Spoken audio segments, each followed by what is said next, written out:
নদীতে আনফর্চুনেটলি পা পিছলে পড়ে গিয়ে ভিডিওটা ভাইরাল হওয়ার পর সবাই এখন চিংড়া বলছে। যাই হোক, চিংড়া এখন বাবা অমরনাথ দর্শন করে শ্রীনগর ডাল লেক পৌঁছে গেছে। তবে ভয় নাই, শিকারা থেকে পড়বো না।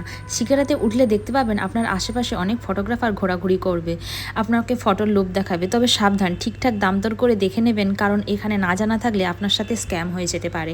তো এখানে যে ট্র্যাডিশনাল ড্রেস রয়েছে ওটাই এখন পরানো হচ্ছে। প্রথমে ড্রেসটা পরে নিলাম, তারপর এক এক করে গলার হার থেকে শুরু করে কানের ঝুমকো সমস্ত জুয়েলারিগুলো পরে নিচ্ছি। যারা এই শিকারা দুটো চালাচ্ছিল এদের মধ্যে কথা বলাই থাকে, তাই শিকারা দুটো এরা দূরে নিয়ে যাচ্ছে, কিছুতেই কাছে নিয়ে আসছিল না বলা সত্ত্বেও। अरे उनका साइड में चलो चाचा, उनका साइड में चलो। এই যে এখানে আমার সাজগোজ প্রায় কমপ্লিট। মাথায় কিছু একটা বেঁধে দিল, তারপরে ওড়নাটা দিয়ে দিল, এরপর আমার ফটো তোলা চলবে। ওরা জানে ওদের ক্যামেরার থেকে আমাদের কাছে সব দামি দামি ফোন, ভালো ছবি উঠবে।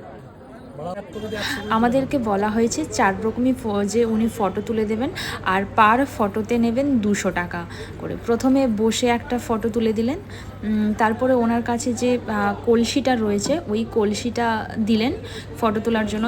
অবশ্যই ফটো তোলার আগে দেখে নেবেন অ্যালবামে কীরম সাইজের ফটো আপনাকে দেখানো হয়েছে। আর পার পিস ফটো 200 টাকা মানে অনেক টাকা। কিন্তু কাশ্মীর আর কবে আসবো কি আর হবে না সেটা তো জানা নেই, তাই ট্র্যাডিশনাল ড্রেস পরে ফটোগুলো তুলেই নিলাম।